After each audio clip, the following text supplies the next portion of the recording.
Hello, everybody.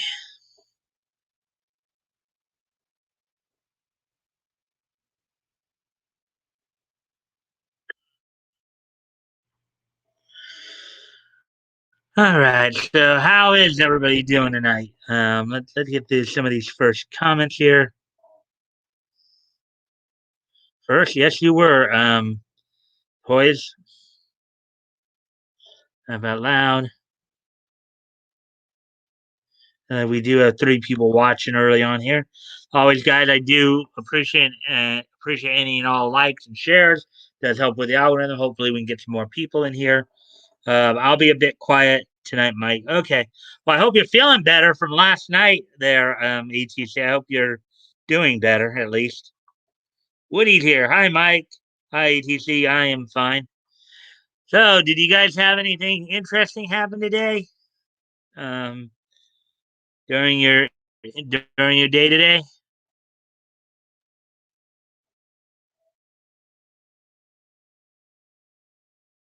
And there's Leto. Hey, Leto.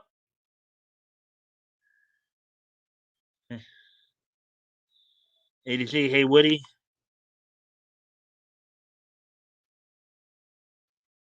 Oh, right. I forgot. Uh, what do you forget, Leto?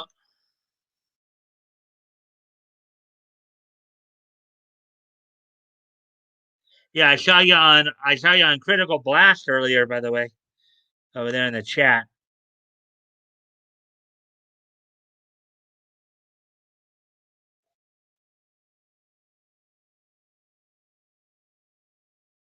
Let me twit message you my email so we can chat back and forth.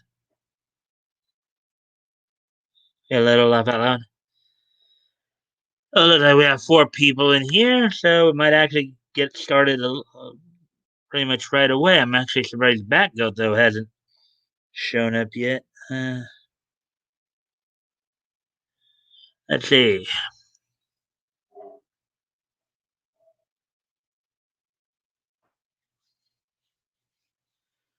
All right, so how do y'all do today? Hopefully, everybody had a good day today. Let's see. And then we got like four people here. So as I said, I might get right to it today. Crumbian got her skull.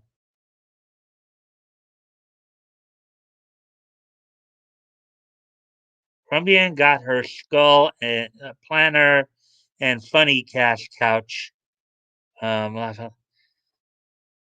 Say what? Okay, I don't get that. Got her skull planner and funny. What? Hey, morning, Woody. How are you, buddy?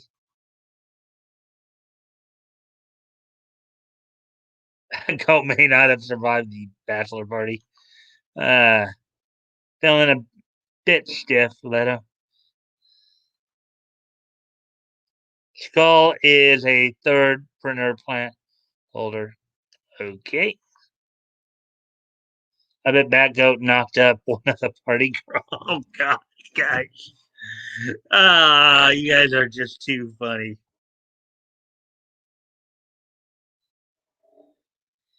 Be good. Be good. Good one, but Woody. All right, so let's see, 4 minutes.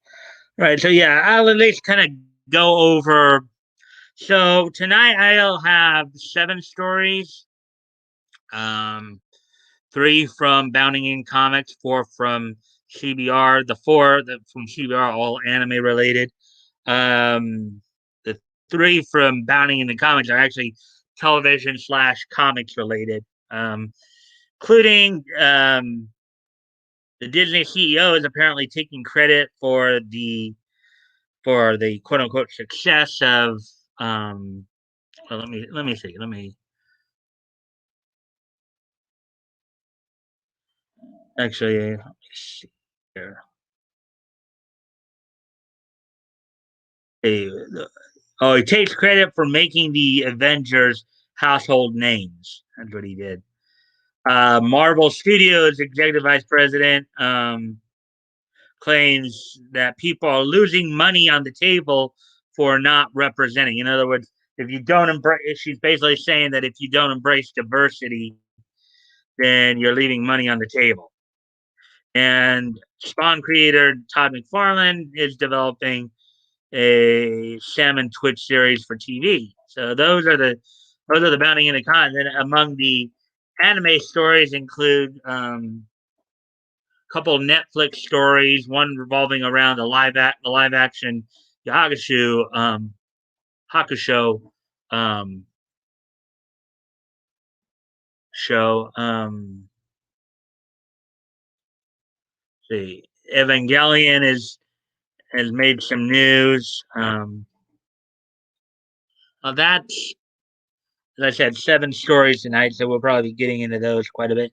Let's see. Oh, some people came in here while I was going through all that. So it looks like we got some more people in here now. 5, yay, 5 people. So let's see now. We already read that. Let's see, Lava La Woody. May, hello. We haven't seen you in a few days. Hope you're doing well. Slow news day unless you're a gamer since E3 is happening. Well, yeah, there wasn't a whole lot of comics news, at least not directly. There was some comic news that was kind of related more to like the television side of things. Hey, May. Let's see. And then RJ's, it was a had to check my bell for this. My red light list didn't show you live yet. I just went live just like a little over 5 minutes ago. Well, according to this, 7 minutes ago. So, but glad you're here, RJ. As always, guys. Of course, I do appreciate any all likes and shares. Help get the algorithm up. How are you? Um, I'm making hanging plant holders, and I made a casting couch condom holder. And Crumb got hers in the mail. Okay, I still don't get it, but that's probably just me. Hey, Critical Blast. Um, Little Enchanted. I saw the Nintendo E3 mess. In Geeks. Was just hey May from Toys. Little Enchanted. Sup man? Or yeah, from May. Sup man?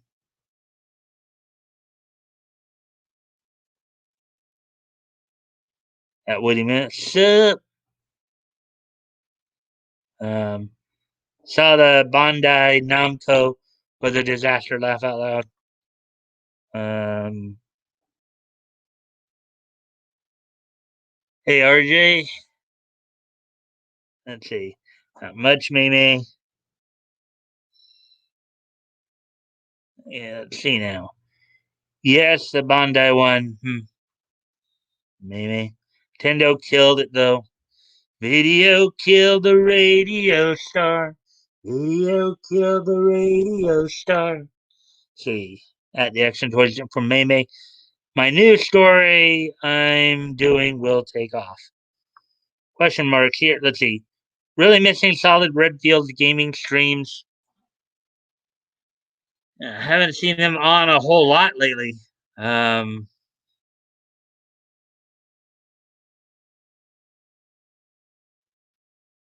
From Beyond got her Action Toys couch and put out sticker in it. Um, then posted it to Twitter. Okay, that makes a little more sense. It almost, I mean, when you're talking about Skull Planner, I'm thinking what happened because I think of what she get a if she got a skull cap means that she had her head operated on or something. At least that's what I was interpreting it as. But sweet May. Let's see. Hey, question mark is here. Yes, he is. I just saw that. Let's see. That goat's back. New story, May. Woody's asking. At Action Toys. I should have been typing, but the Past few days of YouTube drama is insane. Yes, I have a problem. Yeah. I don't. Well, I don't know what's going on. What do you mean by YouTube drama?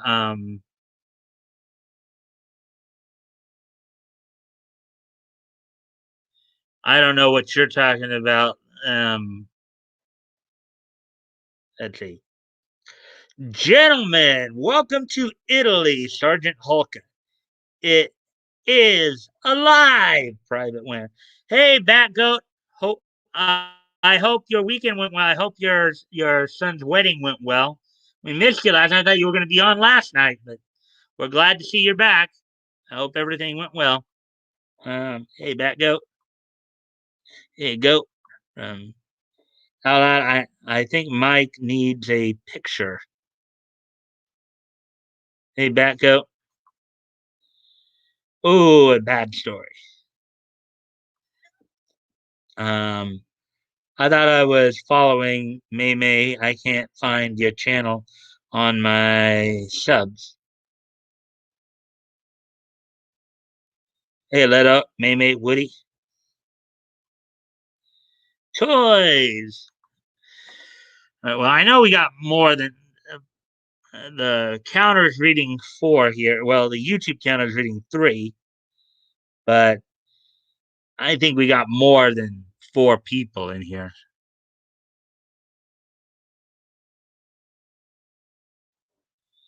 And anyway, let's see. Was I? Oh yeah, we got that. Got that. Got that. Okay, so let's see. Hello, look again. I'm sub to you. It was great, really nice wedding. Cool. Hopefully you all rested up for Friday. That goat hay. So all right. So anyways, let's see. Give me a sec, guide. I just gotta check the lighting situation in here. May be ready to maybe time to turn on the light. I see Woody just had a comment there. Rat, your father-in-law. I'll be ready and raring for Friday. Yeah, we'll be getting into Centaur. Well, at the time it was still known as Ultim Publications. So, um, anyways, I'll be right back.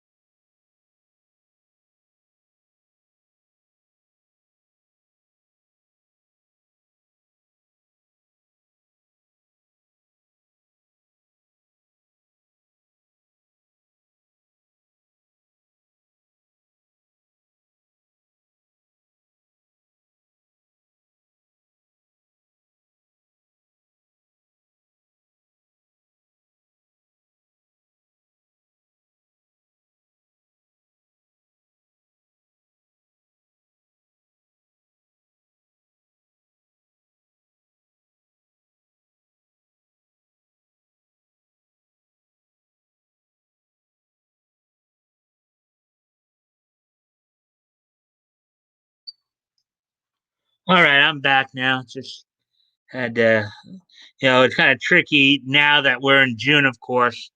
Um, the sun is setting like now, so sometimes some of the glares and stuff. Um,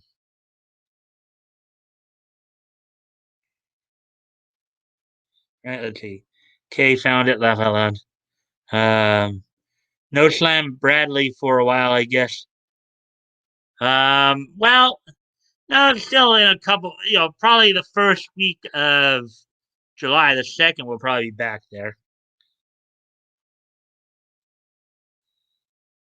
Now, back out, I introduced a clause for applause last Friday. uh, for the second time now, both kids are now married off. For the second time, okay. I'm subbed to a lot, which they had search tab for the people I'm sub to. And question mark is I don't know if he's being cute or not, but he's going barf goat, huh? Wish. What is that? Sounds cool. Uh, oh, good. Okay, so anyways, we are 15 minutes into it. We really were getting into the conversation here. So it's probably a good time to get started on the stories now. Uh, and I already went through all that. Let's see now. I said we got 7 stories tonight. Now these first 3, even though they're listed in the television section, they're they are somewhat maybe comics related. Usually I don't do these stories too much, but figured I might as well. Let's see.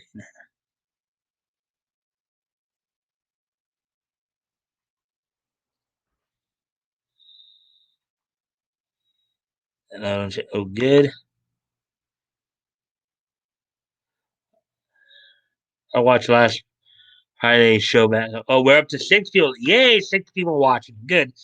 My boy moved down to the Austin, San Antonio area. I doubt he'll be getting married anytime soon.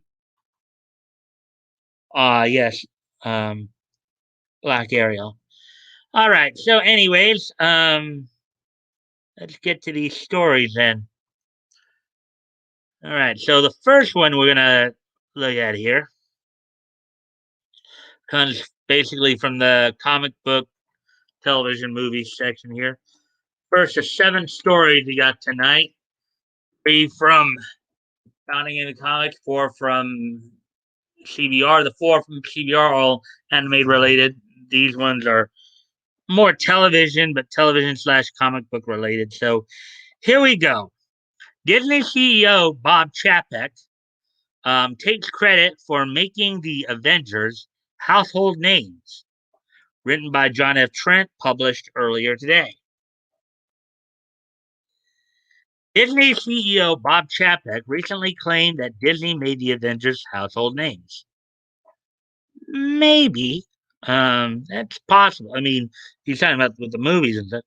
Chapek's comments came during an interview at the Credit Suisse 23rd Annual Communications Conference and were shared to YouTube by by YouTuber Not My Star Wars. I guess. Well, of course, everybody's been kind of critical of Disney of late. The discussion surrounding Marvel begins with Chapek being asked, "I have an important Marvel fan asking me if you would please bring Iron Man back." Chapek responds by promoting Armor Wars. Well, tell your Marvel fan that we've got a series called Armor Wars coming up, starring Don Cheadle as War Machine. That's interesting.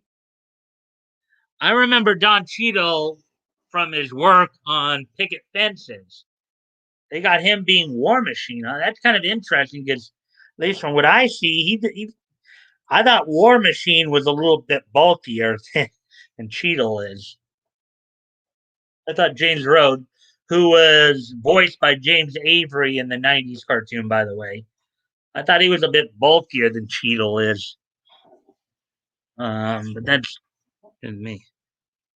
I think that will probably scratch the itch that our fans have for more Iron Man. Falcon and the Source of Falcon and the Winter Soldier. Chapek was then asked, how much more IP is there to mine on the Marvel side? I recall when Disney acquired Marvel, skeptics thought Spider Man, the Hulk, a lot of good stuff had been licensed.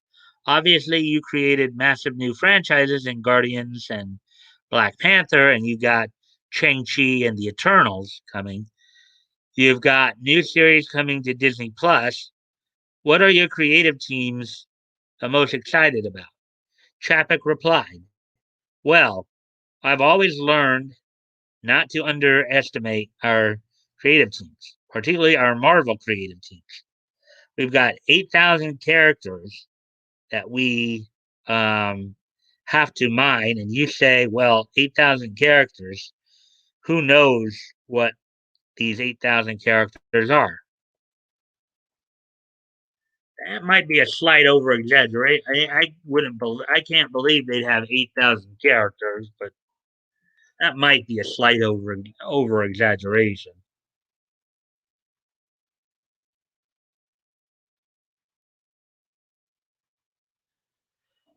John Walker, Wyatt Russell in Marvel Studios' The Falcon and Winter Soldier, exclusively on Disney Plus. Photo by Chuck Zlotnick.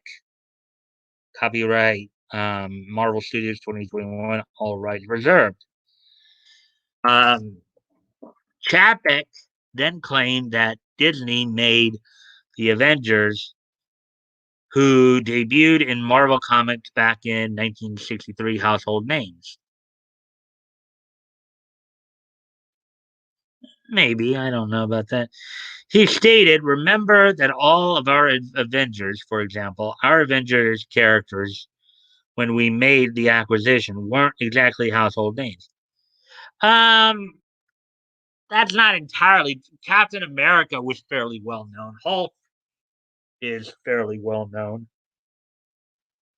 Iron Man, Iron Man and Thor and name, Iron Man and Thor. They were fairly well known. So I don't know if he stated. Remember, okay, okay. He continued. Take Loki for example. Loki was the most watched season premiere ever on Disney Plus during its opening week, and no one knew who Loki was. Okay, that's an over exaggeration too, because I think a lot of the comic book fans would have known who Loki was. Loki was not only Thor's brother, but he's his arch enemy throughout the comics. He's his main rival. So I think he's overstating things a bit here. Um, Even when we got started on this journey on Marvel, no one knew who Iron Man was. Again, I don't think so. Or one now, Wanda, Vision, Falcon, and Winter Soldier, Black Widow, Chang Chi. Nobody knew those characters. Yeah, those characters are a little bit more obscure. But a lot of the main Avengers lineup: Captain America, Hulk, Thor, Iron Man. Those are pretty well known names in Marvel. So I think this guy is overstating it a bit. I think he's trying to stroke his ego a bit because of the success of the movies. Nobody knew, and these characters were. They certainly know them now. Chapek proclaimed. Again, I think there were a lot of people who probably knew these characters. They weren't, at least the four main ones. Okay, some of the more obscure ones like Wanda and Vision and all that. Yeah, okay, I would agree there that maybe he did make those characters probably more like household names. Wanda, Vision, Falcon, Winter Soldier, Black Panther. Those characters probably they did make probably more, you know.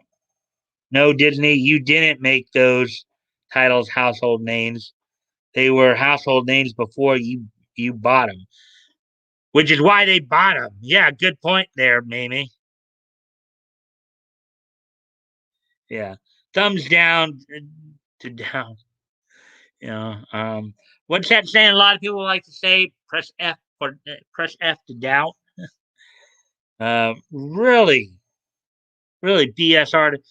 Well, okay. First off, Mamie, John, from what I gather, I think John Trent's just reporting on this.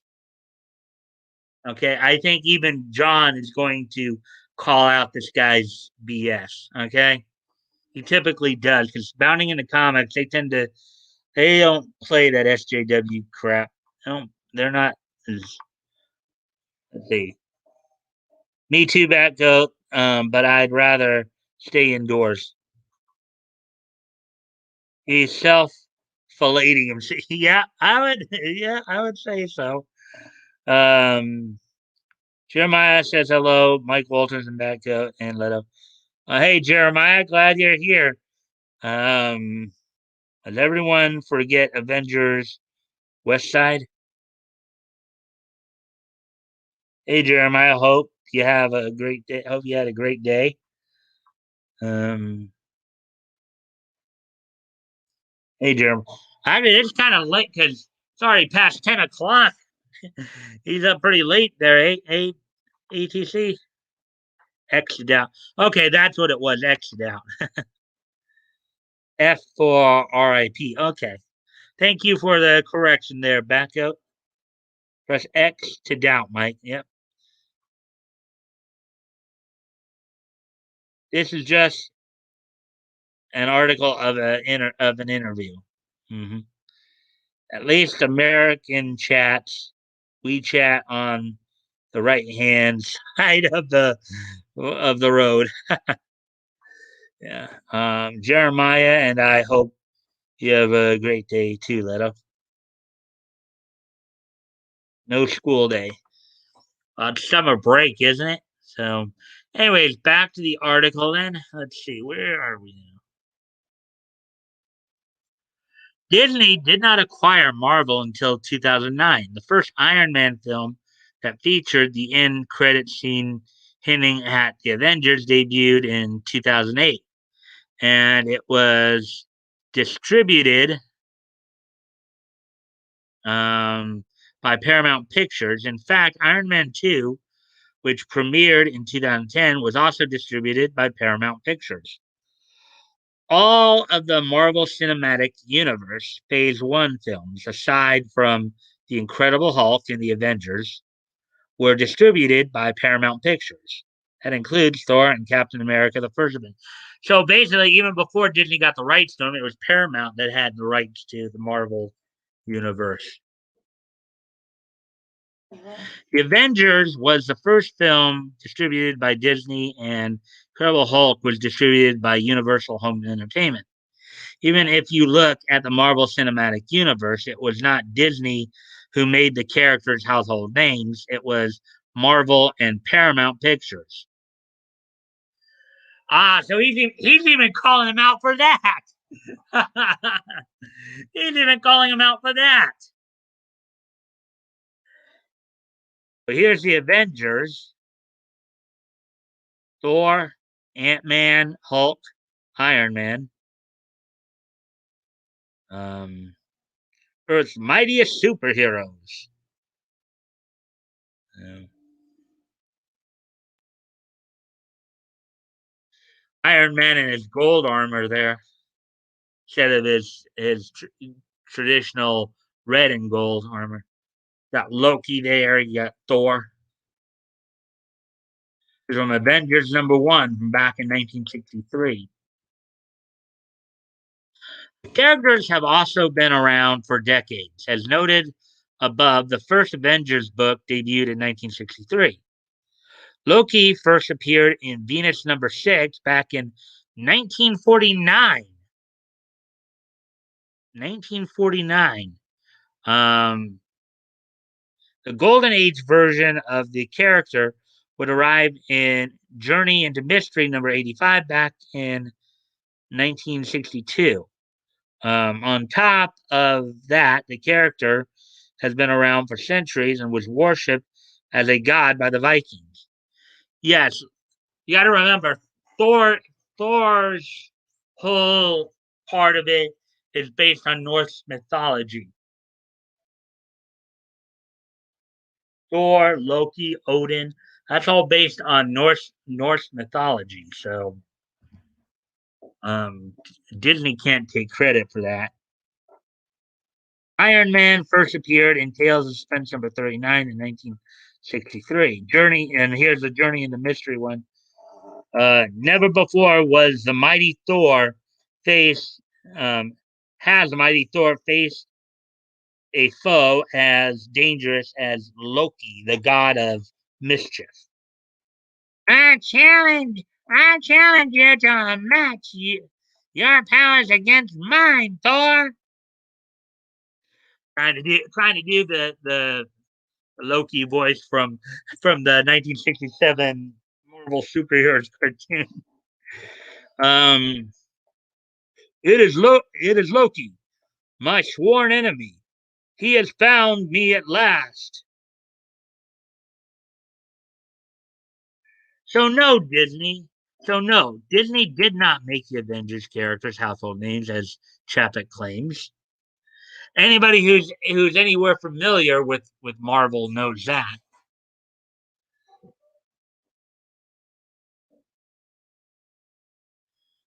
Not only did Disney not make the Avengers characters household names, but Chapek's claim that they do flies in the face of the values he purports Disney has.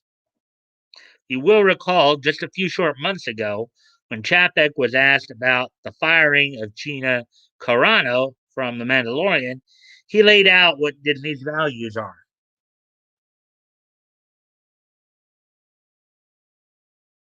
He stated, I don't really see Disney as characterizing itself as left leaning or right leaning, yet instead standing for values.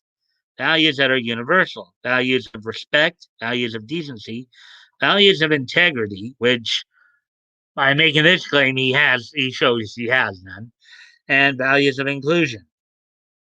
And we seek to have not only how we operate, but the content that we make reflective of a rich diversity of the world we live.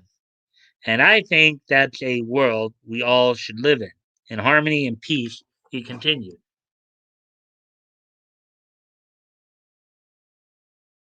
Loki, Tom Hiddleston in Marvel Studios' Loki, exclusively on Disney Plus, photo courtesy of Marvel Studios.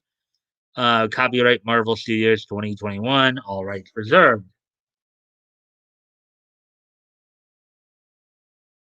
Chapek is not showing respect to Marvel Comics, Stan Lee, Jack Kirby, and Steve Ditko, who created many of the characters alongside all of the other creators that created beloved storylines that Disney plans to mine.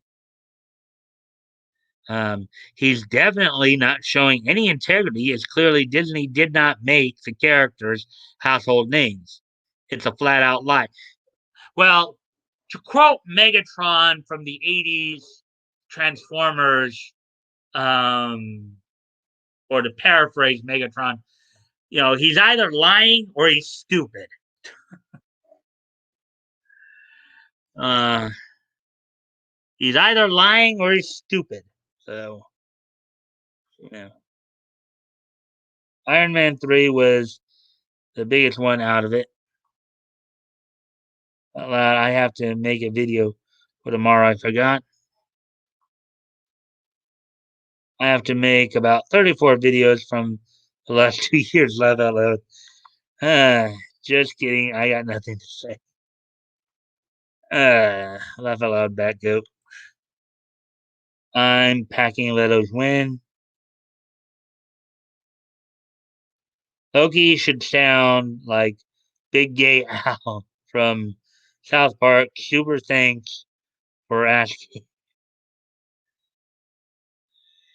Yeah.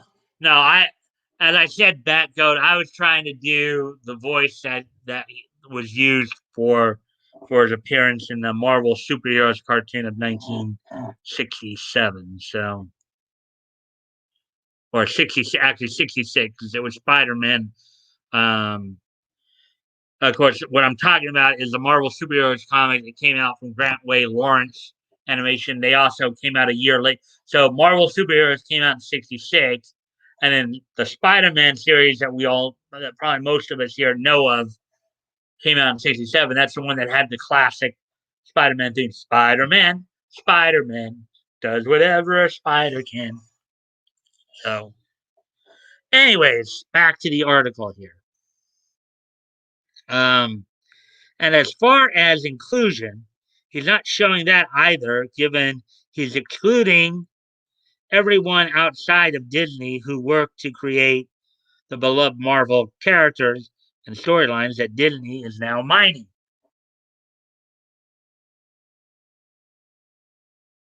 Loki, Tom Hiddleston in Marvel Studios Loki exclusively on Disney Plus, photo courtesy of Disney Marvel Studios, copyright Marvel Studios 2021. What do you make of Chapek's claim? I think he's full of it. Personally, I think he's full of it. And I'm sure everybody here agrees with me on that, right? Bob Chapek, I mean, I've got a very interesting rhyme I could use, but it's kind of be a little nasty. Um, so, um,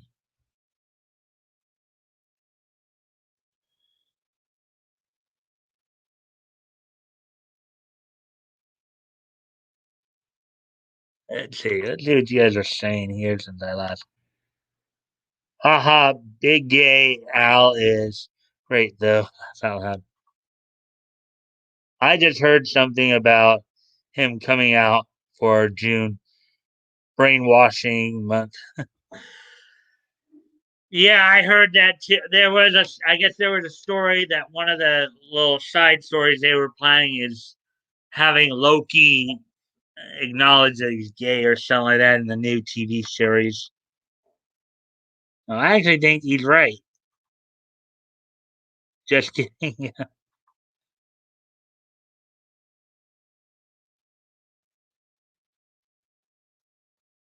Bleep that guy.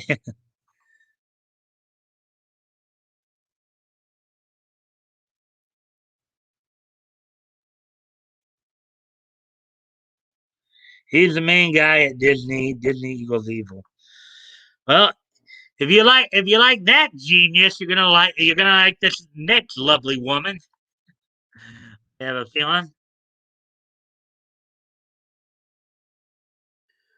If you like that genius, you're gonna love this lovely woman right here. Just kidding. Marvel Studios Executive Vice President Victoria Alonso claims you are leaving money on the table by not representing. Article by John F. Trent. Um, and it was published earlier today. And I'm pretty sure you guys know exactly where this is going. Here we go. Let's go through the story here. Marvel Studios Executive Vice President Victoria Alonso recently discussed the company's new focus on inclusion and diversity while promoting the upcoming animated series What If?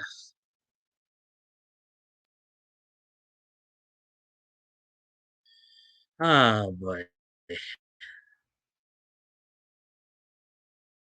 Alonso appeared at the Annecy International Animation Film Festival to promote the show during a Women in Animation panel, where she revealed a new clip of Peggy Carter transforming into her super soldier form of Captain Britain. Not only did she promote the show, but she also discussed Marvel's focus on diversity and inclusion and shockingly revealed Marvel's entire shift to diversity and representation is simply to make more money. Really? She thinks she's going to make more money with that move, huh? If.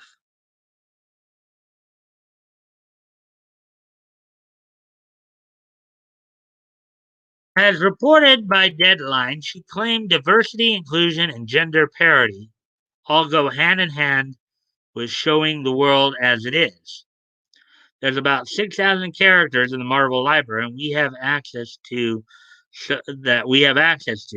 So if this goes right, we will be telling these stories for many, many, many, many, many, many, many, many, many generations to come. Yeah, kind of like when I read that story yesterday, how once again the top 20 graphic novel spots are taken by manga, and Western comic book publishers were so embarrassed they actually had to create another list focusing on superhero graphic novels, in which Marvel wasn't even on that list at all. None of their books were on that list at all. Yeah, this is going to be a winner, lady. This is going to be a winner when you're then you're pumping out like armpit spider woman stuff. I mean, come on. Oh, these SJWs. What do they have to? They have to be face down in the gutter in the street, with their rear ends high to before they get it. Uh,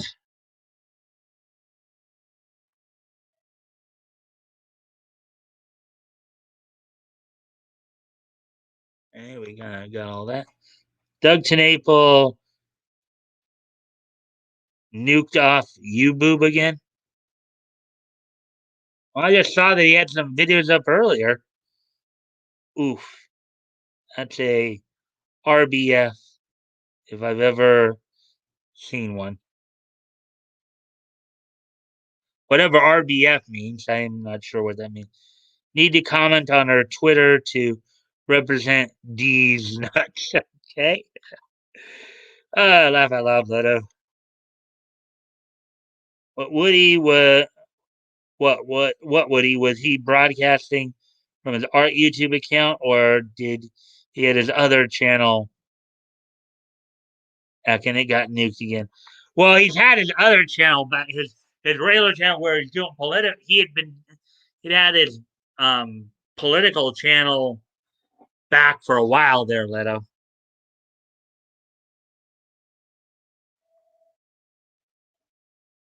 Search on his name and nada, but other people's channels.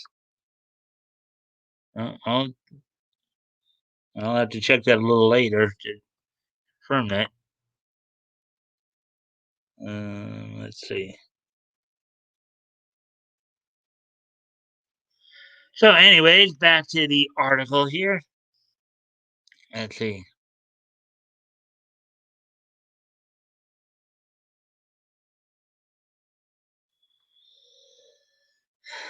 And the importance of laying the groundwork for what's to come is that in those stories, there's many different characters that you can actually voice, she added.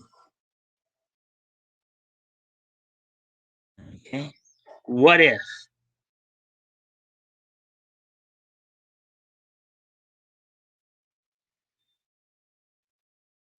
Okay. Alonzo would also claim she's asked, "Aren't you tired every time your movie comes on it's number one in the world?" She went on to describe the question as odd before elaborating.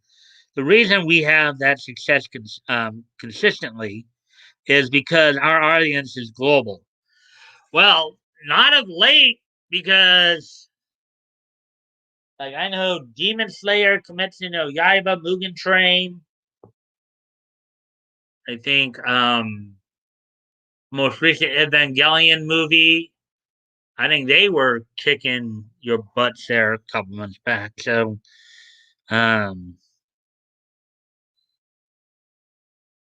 you cannot have a global audience and not somehow start to represent it. For us, it was really, really, really important to have that. Yeah, that's why manga is kicking your butt. Alonso continued, "For the longest time, we heard a woman led film will never open. I see. I say, please check Captain Marvel made a lot of money. Then they always told us that Black Panther was never going to open, and that Nobody wanted a completely black cat, and that made uh, 1.3 billion. Well, not saying that they're not making money; they're just not making as much money as other movies.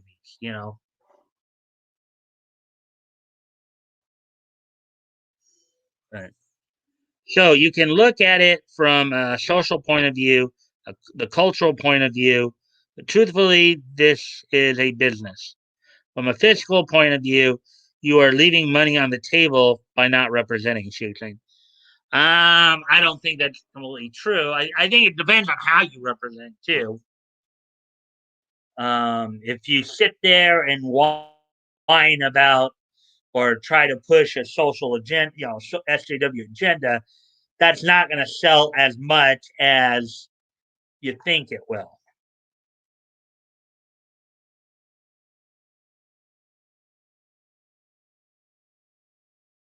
She then provided some numbers about Marvel's audience. I think 51% of our audience is female, 28% of our audience is Hispanic. If we don't represent the people that watch what we make, eventually they'll go elsewhere because somebody else will figure it out. As long as you're giving a good representation of it, you're not pushing SJW crap. Excuse my French there. Lonzo concluded, we can only tell stories if we succeed and actually have money to make them. So the idea being, if it makes money, why not make it?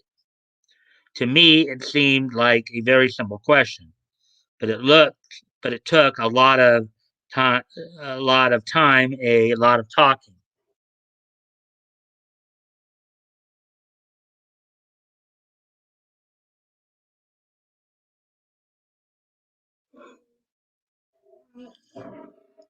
While Alonso now claims Disney's entire strategy is based on pandering to the global audience, she previously detailed it was about the future generations.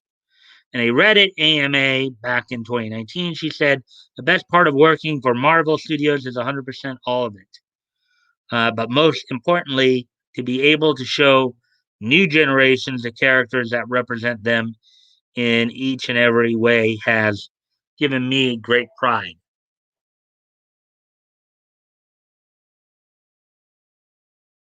What if? Um, as part of her appearance, Alonso also discussed women in animation's goal of women being in 50% of the creative jobs in animation. And we heard about this. She explained, there's absolutely no doubt in my mind and in my heart that you can get there, but that we is the part that worries me. Well, if you're gonna push stuff like what Amelia Clark was trying to push, I think you're gonna have quite a bit of a problem there. Let's see. We have to do it together because you can have an isolated group of people that are publishing and shoving and making sure that this is their priority. And yes, they will make a change in that group of people, but you won't make a true measurable change unless we do it as a whole, she continued.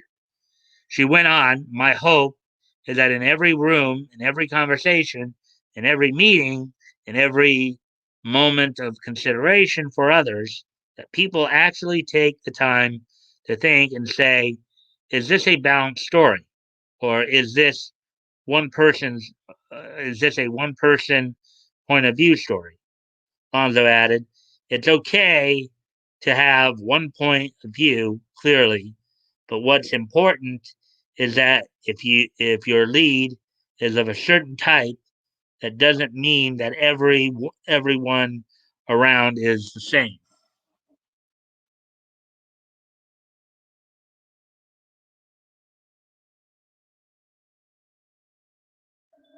She then further elaborated, when I walk into a room, I do a head count of how many women. If there's only 3 women in the room and there's 17 men, I usually make this comment. Oh, there's a lot of men here today. Is it passive aggressive? No. You can take it that way if you have a dirty conscience. It's really calling it what it is. It's my reality, but I'm 15% of that equation. Still, at this level, it's um, still not 50-50. Well, could be too that maybe not as many women are interested in getting into comics. That's another thing to take into consideration. Now, maybe there are a few more than 15% of women who do want to get into comics and legitimately want to get into comics. But saying that there needs to be 50-50, I don't think that's quite as possible as you may want to make it sound. Okay, the art channel is still there. You are right, Letty.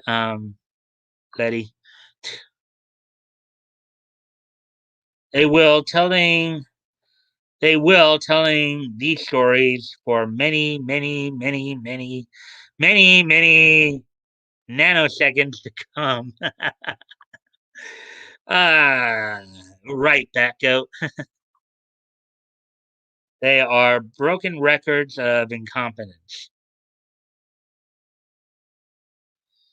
Amelia Clark said these weird numbers games thing too.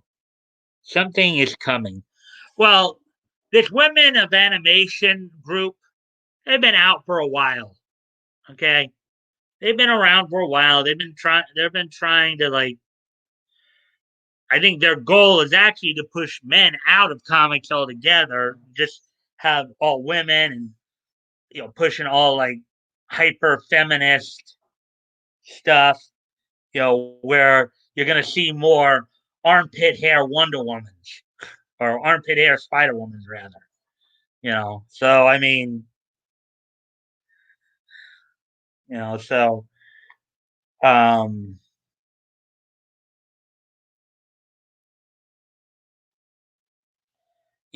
but Amelia Clark is a moron because she has no sense of comic history for the statement she made. She's a moron. Okay, she has no sense of comic history. They all working together, and all the gay dudes go smells like fish in here under their breath. Ah. hmm Oh, as we continue, let me see the time. Oh, we're already at 53 minutes. I may want to hurry along here a little bit. Okay, so let's see. I also don't want a room full of women. I truly believe balance is good. Yeah, right. If you believe that, I got some swampland in Florida I'd like to sell you. The male, the female, and the other, all of that is good for us. Is it possible? Yes. Is it erosive and tiresome and an everyday choice? Yes. Do you have to stay committed every hour of the day? Yes, she concluded. And while Alonzo claims she wants parody, her previous comments about the X-Men makes one wonder if she's actually telling the truth. Back in 2019, while promoting Captain Marvel, she claimed that X-Men name was outdated. She stated, I don't know where the future is going. It's funny that people call it the X-Men. There's a lot of female superheroes in the X-Men group, and I think it's outdated. While that is true, even those women don't mind being called X-Men. Okay? It's not saying that every member of the group is a man or can only be a man to join the group. It's just, one, here's another way of looking at the X-Men name. Okay? It's a short, if you think about it. So, who founded the X-Men? Okay, it was Charles Xavier who founded the X-Men. So what you could argue is that X-Men is actually a shorter form of Xavier's Men. Okay. Now sometimes in casual conversations, right? In casual conversations, even when we some when you come upon a group of people, a mix of men and women, right? Boys and girls, guys and gals, men and women. You do have the tendency to go like, "Hey, what's up, guys?" When you're addressing the whole group. You know, even including the girls that are in the group. Sometimes you do use a masculine form, even in group situations. Okay. Um, but you know, for that particular group, though, X Men has just become synonymous with the group. That can't really be changed or shouldn't be changed. Okay, that was funny. Just saying. All right. So anyways, continuing on here. What do you make of Alonso's recent comments? What do you make of the fact that she admitted Marvel's diversity, inclusion, focus, and changes are purely based on greed? Well, I think she's not going to be as successful as she thinks. Okay. It sounds more like she's trying to once again market to the Twidiots as opposed to real comic book fans. And Marvel's already crashing and burning. We know that. I mean, if this whole focus was working, why are they not in the top 20 graphic novels? Okay, on that N, NPD or NBD or whatever that thing is, NPD scan, that data scan list. Why is manga kicking their rear ends? Okay, why even after having a list created for them, so to avoid the embarrassment of being blanked on the graphic novels list, the superheroes graphic novels list that has all and they were still Marvel was still blanked. Even when they had a even when Western Comics had a list basically dedicated to them. And Marvel still got blanked. So if that whole diversity and inclusion stuff was really working, okay, you'd at least see some of that in on the superheroes graphic novels. Right. DC may not be much better, but at least they're doing better because Batman's still succeeding. Because of course, from what I understand, most of the people who are writing Batman are not trying to push the whole PC agenda or SJW agenda. So, ladies, this lady's got something up her butt there, but whatever. She's delusional if she thinks that that's really going to sell because it's already proven it's not. Already been a proven fact that that type of messaging is not a seller.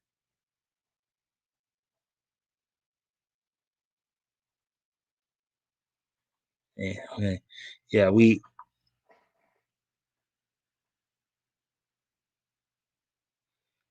I'm gonna try to caramelize some onions. Okay, whatever that means. Well, you're gonna try to put caramel on onions there. That good. Is that what you're meaning there? So now, as we get ready to go to our next story here, and I'm going to try to blast it because I got like, and I saw 4 stories from CBR. I know those will go quickly, but one more here. Spawn creator Todd McFarlane to develop Sam and Twitch TV series or Sam and Twitch series for TV. Written by John F. Trent, published today.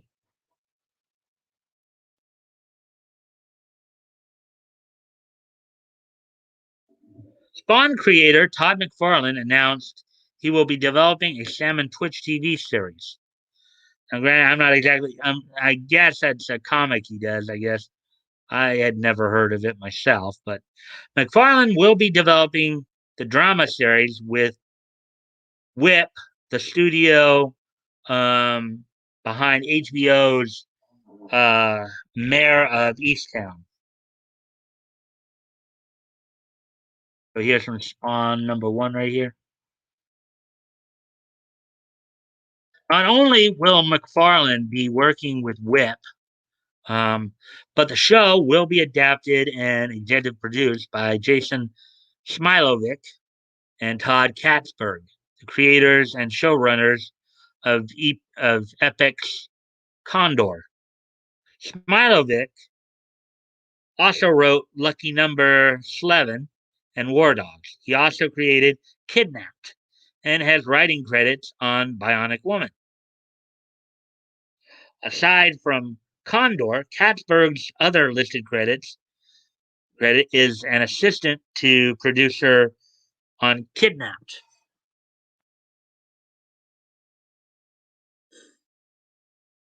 There's another scene from Spawn #1. Spawn creator stated, "My two detective characters, Sam Burke and Twitch Williams, appeared in the very first issue of Spawn #1 back in 1992. Since then, they've become fan favorites and have branched out into their own comic series throughout the years." So it does look like Spawn has somewhat. I know they were talking about now really getting a more of a shared universe, but it sounds like they actually do have a bit of a shared universe they've been working with for a while. Their stories blending traditional crime noir and the supernatural is a combination that I've always thought would make for an entertaining television drama. Said, well, could be. He added, the addition of Whip and the creative writing skills of Jason Smilovic and Todd Katzberg make for a very compelling team that we all hope leads to the entertaining show we know this can be. If you like cool, moody, creepy, odd crime stories, this will be your cup of tea. Like you read the paper right there in Spawn #2. I'm guessing Twitch is a blonde guy over there, and what was it? What were the two names again? Okay. Sam and Twitch. So Sam's the guy in the black jacket there, and I think Twitch is the blonde guy there. By the way, for burping, this drama was hinted at back in 2018 at the Image Expo when Image Comics announced an 8-part miniseries in Sam and Twitch True Detectives. That was supposed to be released around the same time McFarlane's Spawn film was supposed to debut. Following the convention, Image Comics sent a press release stating, much like The Walking Dead, new viewers will be drawn to the stories and characters they will be seeing on the big screen and also a potential new TV series. Are you interested in checking out Sam and Twitch drama? Well, might be interesting to watch. Um,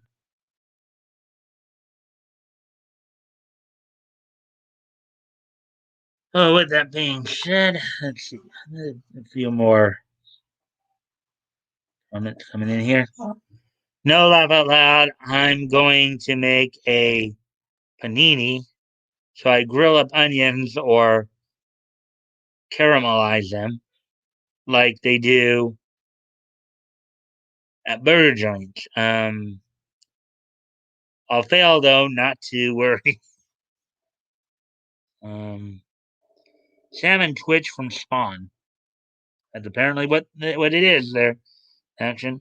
Laugh out loud, back out, and some olive oil while they fry, and you're golden. You guys are in the kitchen with me, so I can look at cooking page, and you guys chopping now. Be right back. You're all making me hungry. There's Leto.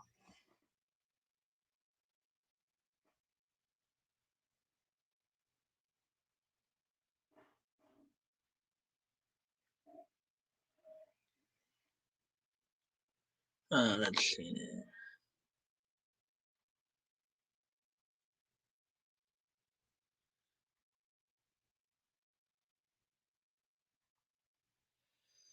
All right, so let's see now. So let's see.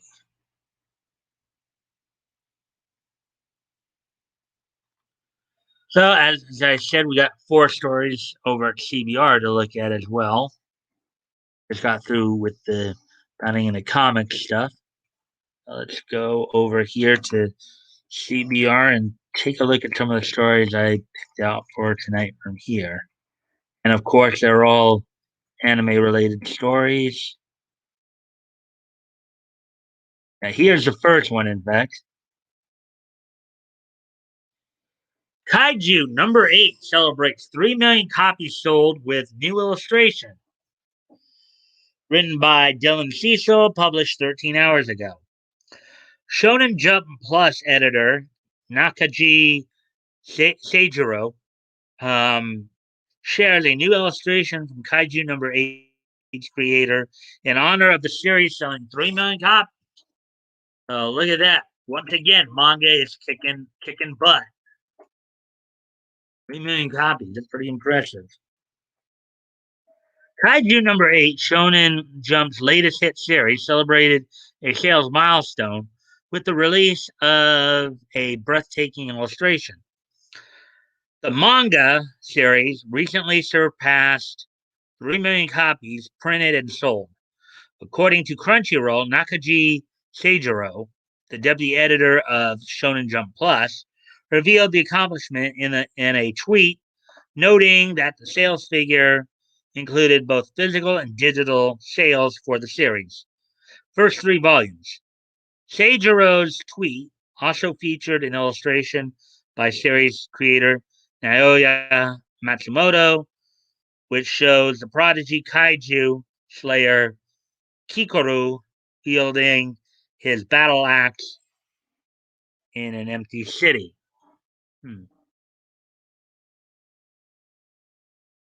There's one. Hmm. I guess that must be the illustration right there.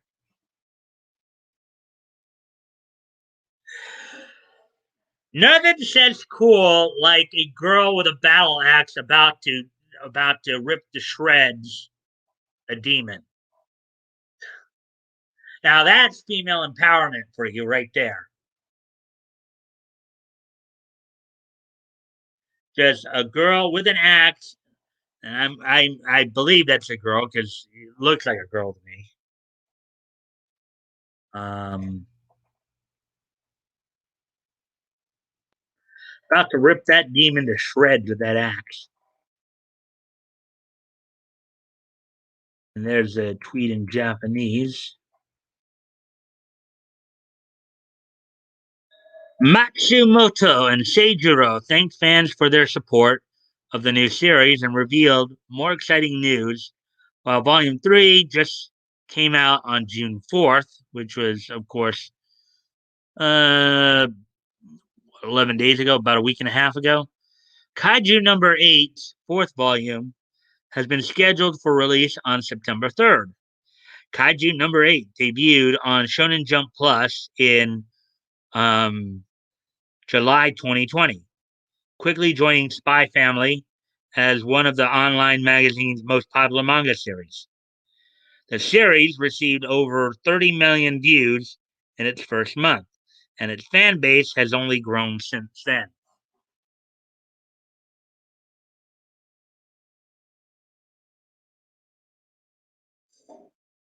The Shonen Jump series takes place in a version of Japan that is terrorized by giant monsters known as kaiju.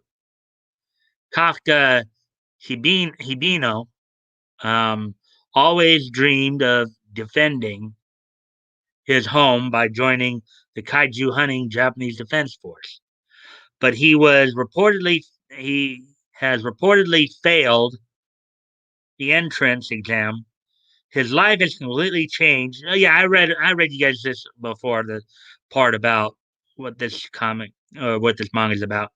Changed after he accidentally swallows a small kaiju, granting him the ability to transform into a kaiju himself. Kafka decides to use his new ability to protect Japan and live out his dream of fighting alongside the Defense Force.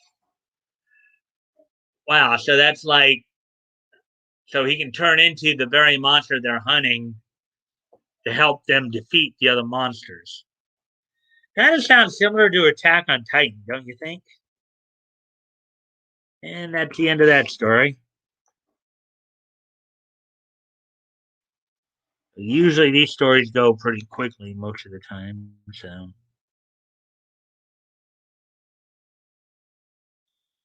So here's the next story we're gonna go through here. Yeah. See it? I'm crying over here. Oh wait, I'm actually chopping onions. It's cool. Isn't that usually what happens? Because usually the smell is so pungent that it just makes you tear up. Face palm bat goat. You're supposed to cut them underwater.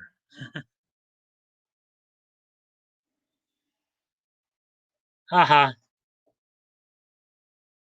Cut faster. Let's see. How about Leto? If you're not wanting to be hungry, don't open the photo that email I sent you. Laugh out loud. Uh, sees naked photo of. Oh God. Okay, boys, let's be nice.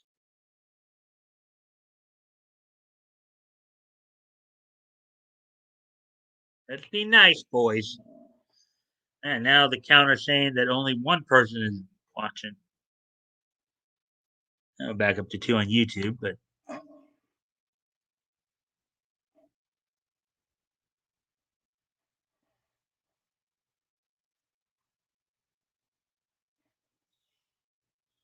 all right. Hey, that's our going a little bit fast here.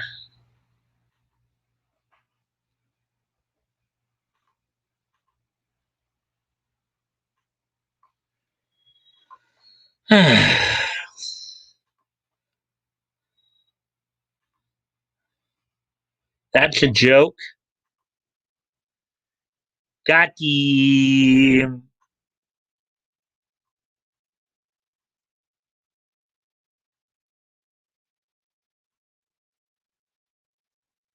laugh it out. Stop drooling, Leto. That was me making fun of people in chat who say, "Who's chopping onions?" when something all tear jerky happens, right?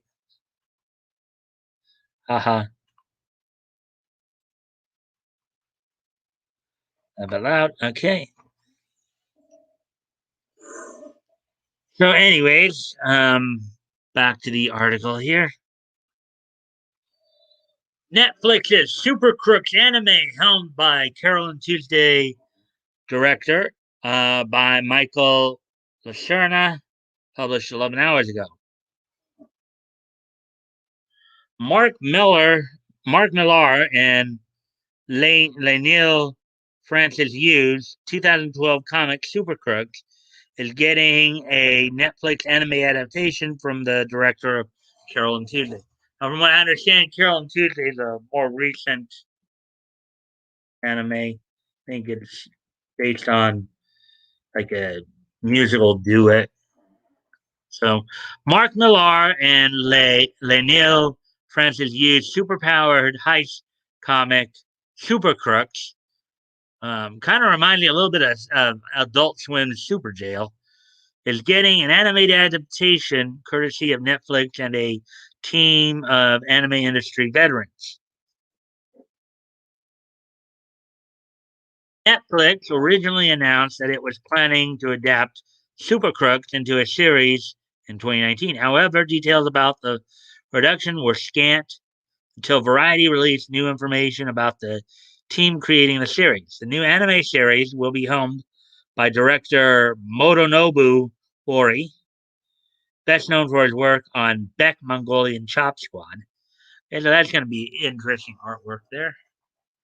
And Carol and Tuesday, which was also released as a Netflix exclusive outside of Japan.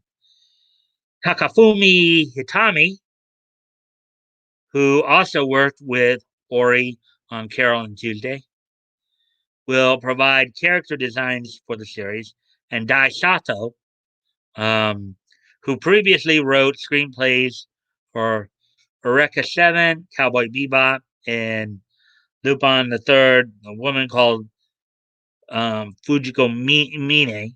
Of course, all those having some connection to Adult Swim and all that, will write the series.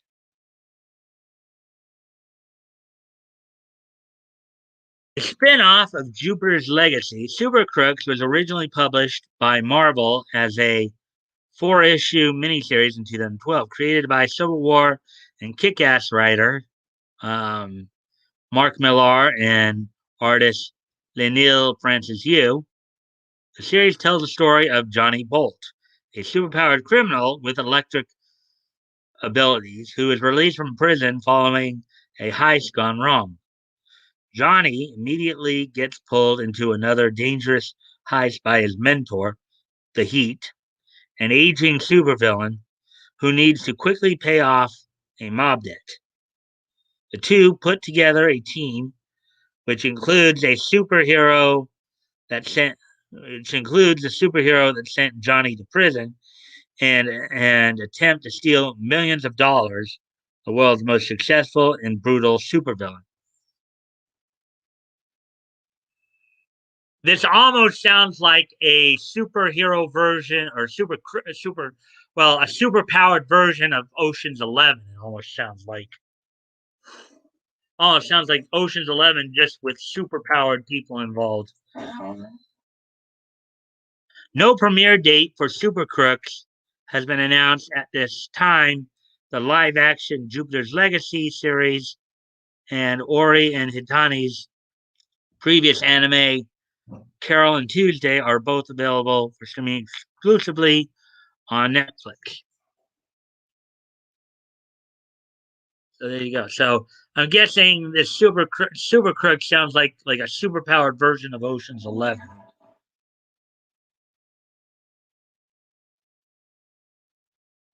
Hey, Beck Mongolian Chop Squad is a good freaking. Yeah, I agree. I watched it. I saw the Funimation dub of it, and it was pretty cool. You know, I was made to live in America. I was made to live in. I was made to live in America. I was made to live in America. Mm,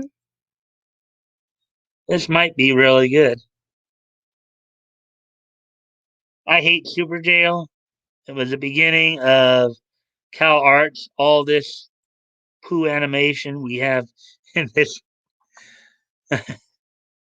Steven Universe was the beginning of it. Uh, without Super Jail, there's no Rick and Morty.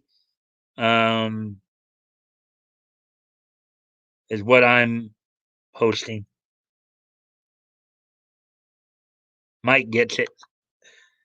I was made to live in America. Yeah.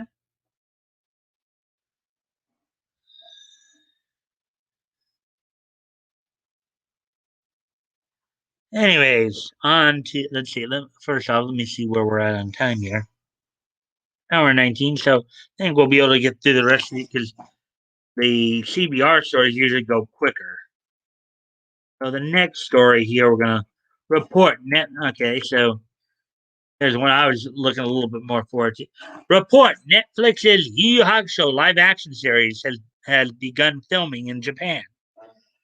Written by Michael Lacerna, published 8 hours ago. The upcoming Netflix live action adaptation of Yoshiro Togashi's classic shonen manga Yu Yu Hakusho reportedly begins filming in Japan. Of course, I'd say Yu Yu Hakusho the anime is probably one of my all time. It's probably my all time favorite. Oh, look at! Oh, I remember that scene. That was the scene where Yusuke first gets his spirit gun, but he only has one shot, and he wasted on on Vice Principal Iwamoto. Netflix's upcoming adaptation of the classic shonen manga series Yu Yu Hakusho has reportedly begun filming in Japan.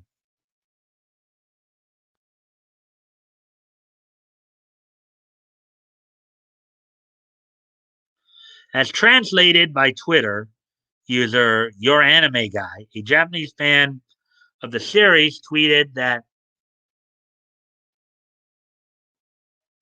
the Yu Yu Hakusho live action series began filming in their neighborhood after posting a picture of a notice that apparently announces the filming for the series is occurring in the area. The fan stated that it appears that Netflix built an entire street length shopping district to serve as a set. In a later tweet, the original poster mentions that they saw actors wearing blue and green school uniforms, which match the color of the uniforms worn by the manga's protagonist, Yusuke Urameshi, and could also be used to describe the uniforms worn by his classmates at Sarah Yashiki Junior High School. Um, the series will the series will I think that's supposed to be as reported actor and pop idol Takumi Kitamura, who may be best known to Western audiences as a star of the live action film adaptation of Tokyo Revengers. The series was originally announced by Netflix in December 2020. Currently, the company has not made any official announcements regarding production or casting. And I know Batgo probably caught that grammar issue right there that I had to kind of deal with.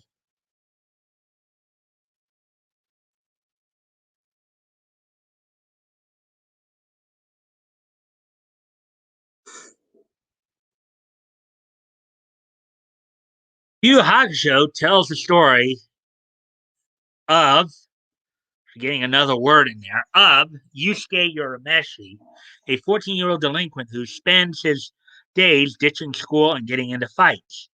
After uncharacteristically sacrificing himself in order to save a small child, Urameshi is given a second chance at life provided he agrees to work as a spirit detective.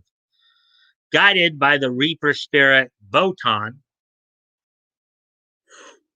Yusuke is tasked with investigating reports of malicious supernatural activity in the human world and combating the various demons and spirits he meets.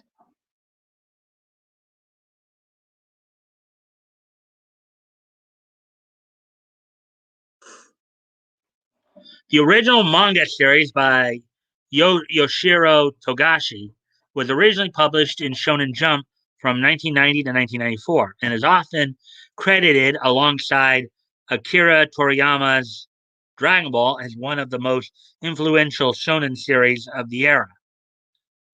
And I would have to agree with that because I watched it, as I said, Yu Hakusho, probably my favorite all time anime series. Pretty cool, you know. Watching Yusuke's growth throughout the series was cool. You know, let's see. Even before being translated into other languages, the Yu Yu Hakusho manga managed to sell over 50 million copies in Japan alone. The series was adapted into an anime in 1992, which was given an English localization by Funimation in 2001. Anime aired as part of Cartoon Network's popular Toonami block, where it built up a cult following. And yeah, it was originally on in the afternoon and then took a while. I don't think it really picked up steam in terms of popularity, though, until it got to the Dark Tournament saga, I remember. That's when I think, but then they kept shifting it around. They kept shifting the Toonami block around. At one point, of course, they were showing Yu Yu Hakusho at like 4 a.m. on Saturday morning. So,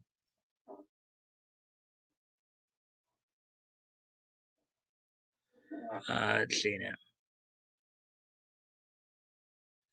Okay, yeah. The Yu Yu Hakusho live action series from Netflix currently has no premiere date. The anime is available for streaming on Funimation, Crunchyroll, and Hulu. Yep. And well, of course, they wouldn't have a premiere for the live.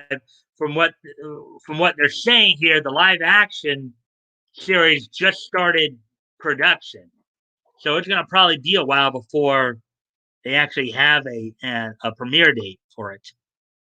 So,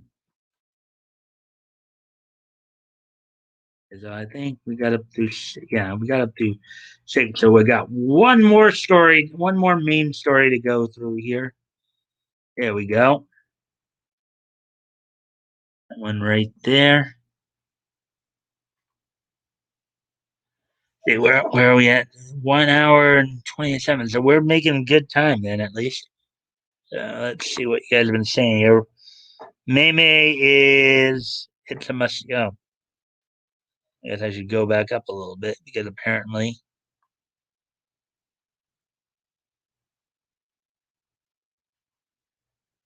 I get it. Let's see. Oh, Super Crooks. Yeah, never saw. Uh, never saw Gun Yu Yu ever. I didn't see it on Cartoon Network for whatever reason.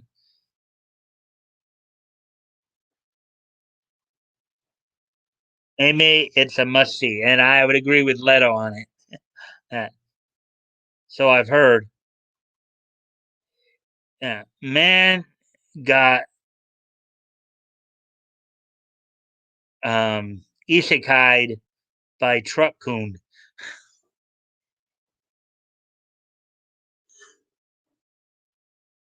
Yeah, I mean, you. I mean, for me, one, you know, of course, for a lot of people, the action of it is one of its marquee features. You know, much in the same vein of Dragon Ball. But one of the other aspects of it, maybe that drew me to Yu Yu Hakusho, after if you watch the whole series through, it's just watching Yusuke grow and mature through all of that. That was some pretty cool stuff. Watching him grow and mature, watching how his relationships with those around him change. That was some pretty cool stuff. Saw some scenes of the show. Yeah, one of the things that hooked me, Mei, for Yu Hakusho was this trailer that Cartoon Network kept putting out there, where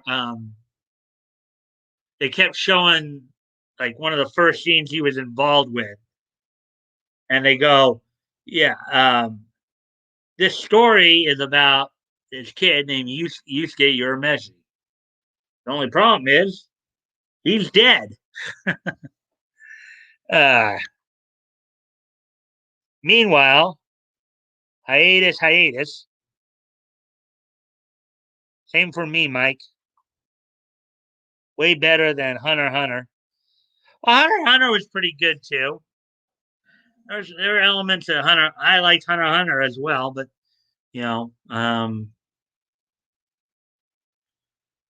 know, again, another, watching Gomes' growth there and maturation was pretty good as well. I mean, a lot of those, the Shonen Jump, Studio Pierrot stuff really did great work. Everyone knows Bible Black is where the true cultured people are. I don't even. Oh, oi.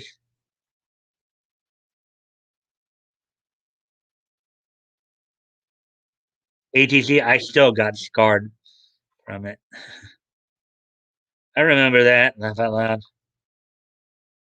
Bruh, I got tricked with Boku no Pico as well. Boku no Pico. Is that erased? Mamie, are you talking about erased?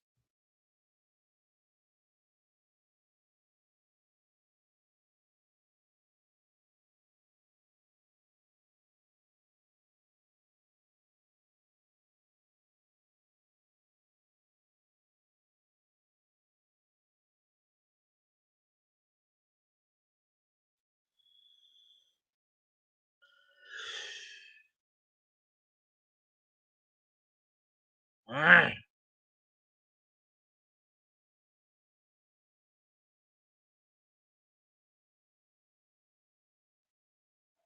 Oh no, erased is Boku Daka ga Inai Machi. Alright. I thought you were talking about Erased there, which is another anime. I just got finished watching that particular anime. Mimi.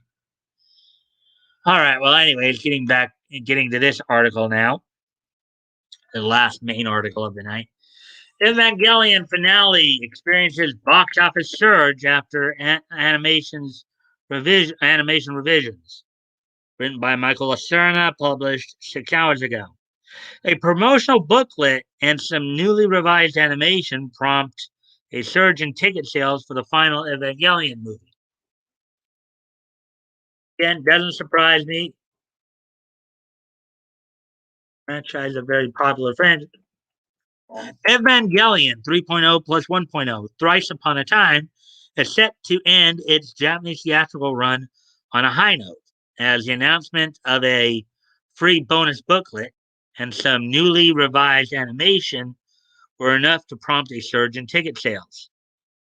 According to Anime News Network, a mildly revised version of the latest and supposedly final Neon Genesis Evangelion movie has managed to become the number 1 movie in Japan in terms of tickets sold. Um, wow, Mobile Suit Gundam, that was another one that was popular. Hathaway bested the movie in terms of overall box office gross. Evangelion sold more individual tickets. The original version of the animated feature was released in Japan in March, while while the newly revised version, sporting the updated title Evangelion 3.0 plus 1.01, was released on June 12th. Together, the two versions of the film have grossed over 9 billion yen, roughly 81 million US dollars, during their Japanese theatrical run. The first million people to see the newly revised version of the film were given a limited edition 36-page booklet featuring new illustrations and manga created by the movie staff. 3.0 plus 1.01 does not make any changes to the story, but it does feature a number of revised and reanimated sequences. So it sounds like they may have just tried to clean up the animation, I guess. Might be what it was.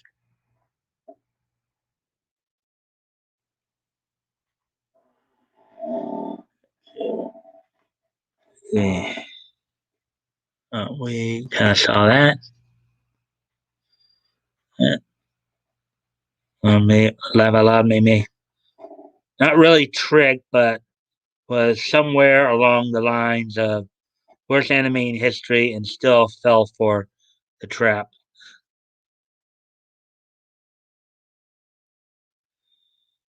That girl was a boy, huh? I love Erased. Yeah, I just got finished watching it. I mean, it was actually the opening theme song that really got my attention for it. I really loved Asian Kung Fu Generations Riri right there. Um, that's a pretty cool song. Of course, the song is a bit ironic because it's a bit of a darker, like kind of murder mystery with situations where the main character there is going back and forth in time and all that, try to solve it.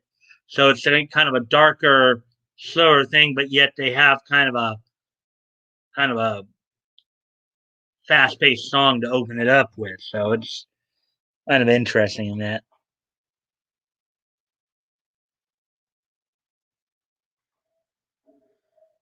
Let's see. Evangelion 3.0 plus 1.0, Thrice Upon a Time, is the fourth film in the rebuild of Evangelion movie series and the conclusion of the entire Neon Genesis Evangelion franchise. Um, the movie was finally released in Japan in 2021. Um, After numerous delays related to the global pandemic, as well as director Hideaki Anno becoming too busy to work on the film due to him also directing Toho Pictures' 2016 Godzilla reboot Shin Godzilla. The movie was produced by Studio Kara, an animation company founded by Anno after he left Gainax, the company that produced the original Neon Genesis Evangelion anime series in 1995.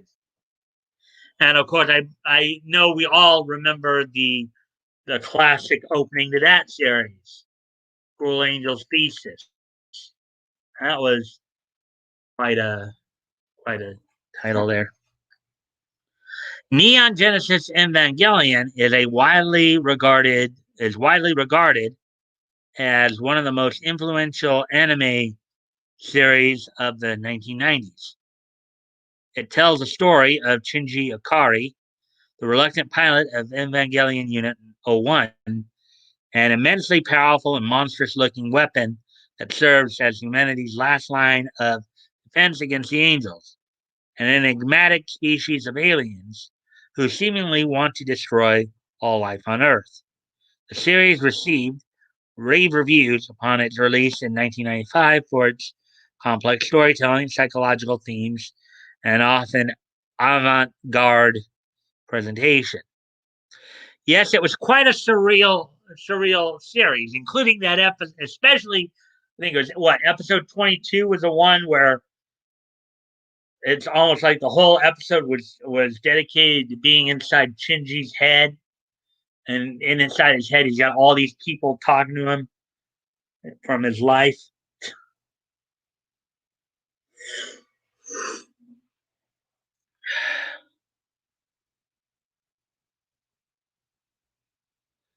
Let's see. The franchise has since expanded with a manga adaptation, multiple movies, spin offs, and a series of video games. Details about Evangelion 3.0 plus 1.0's international release have not yet been announced. The original anime, as well as the first two films of the series, are all available for streaming on Netflix. So there we go. So that's the last of that. So that's all the main stories we have for tonight. So let's see where we're at here on time then. Let's see, we're at hour and 39, about an hour 40. So looks like we're looks like we've done well on time here. So, let's see. Now there's only like two people left in here.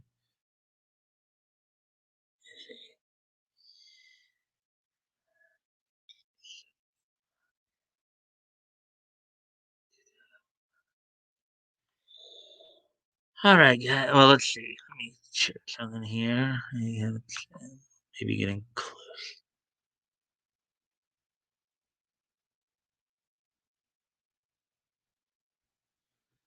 All right. So, anyways,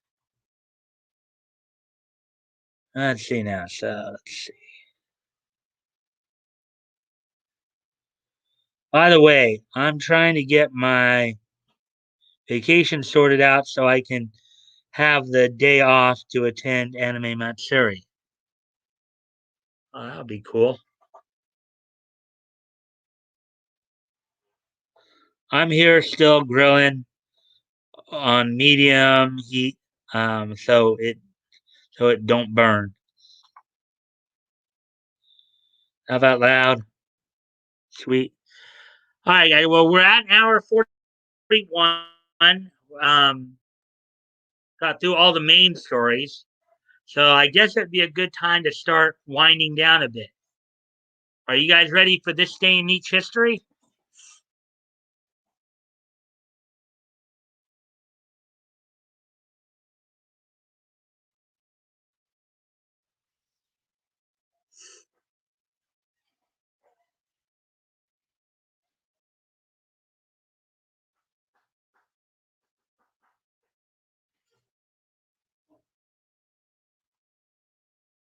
Nietzsche. Uh, how about the rest of you guys? You guys ready for this day in Nietzsche history?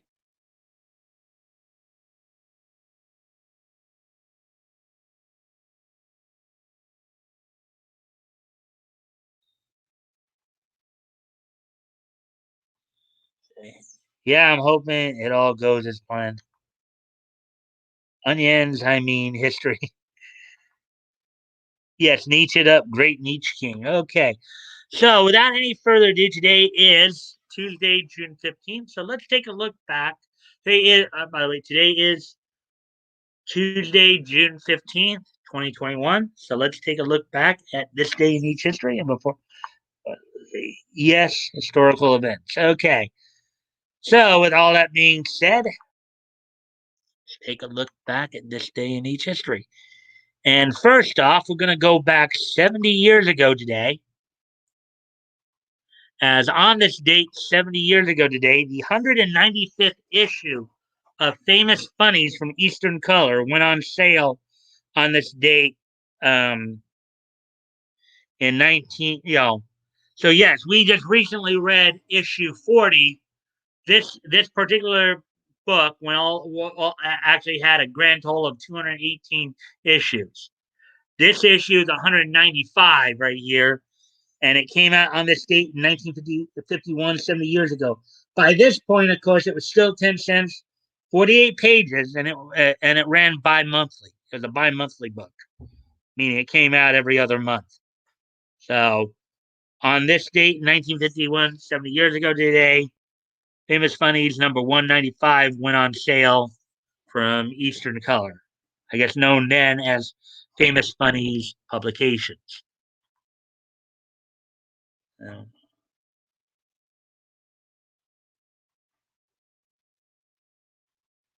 Now, moving on to the next piece of news today. A bit of a happier note. Usually I've been doing some sadder notes, but this one's a little bit of a happier note. I, of course, would like to wish a happy 50th birthday to six-time World Tag Team Champion Chuck Palumbo, having won 4 WCW World Tag Team Championships and 2 WWF WWE World Tag Team Championships, having won 3 of the 4 WCW titles with Sean O'Hare as the perfect event, and winning his fourth with I'm sorry, not Sean O'Hare, Sean Stasiak, winning 3 of the 4 titles. Actually, let me double check that. In fact, which was which because they both of his partners were Sean. I should make sure I'm clear on that.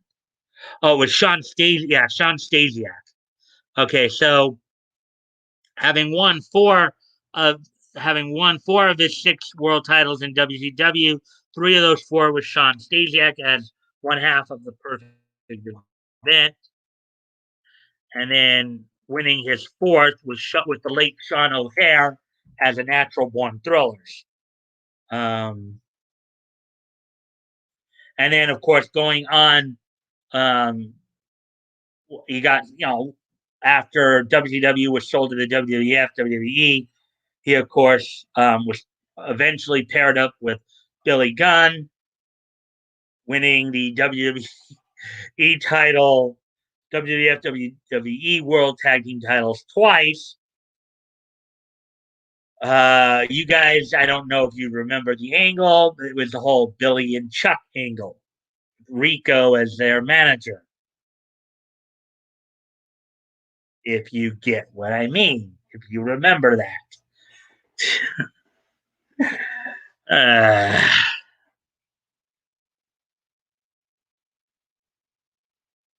So, anyways, as I said, I'd like to wish a happy 50th birthday to to semi-retired wrestler and six-time former world tag team champion Chuck Palumbo. And finally, the last piece of history to look into here. On this date, 10 years ago today, um, AIC Plus's Cat Planet Cuties OVA premiered on this date back in 2011. 10 years ago today, the AIC Plus OVA Cat Planet Cuties debuted on this day. So there you go. That's all the history we have for you tonight. I thank you guys for being with me tonight. Don't forget, Friday, of course, Batgoat will be Batgoat's now returned to us after taking a week off to tend to his son's wedding. Hopefully, rested and happy and healthy. Um, ready for this Friday when we will look at Funny Pages number 15 from Ultim Publications, later becoming known as Centaur Comics. Let's see now. A couple comments that came in here. Thank you for the stream, Mike. See you tomorrow on the stream. Take care of yourself. Yeah, I'll see you then. It was a good show. Glad you guys enjoyed it. I'll be here. Bye, May, Batgoat Toys, Woody, and Mike. All right, guys. Well, anyways, I'll see you all tomorrow. Bye.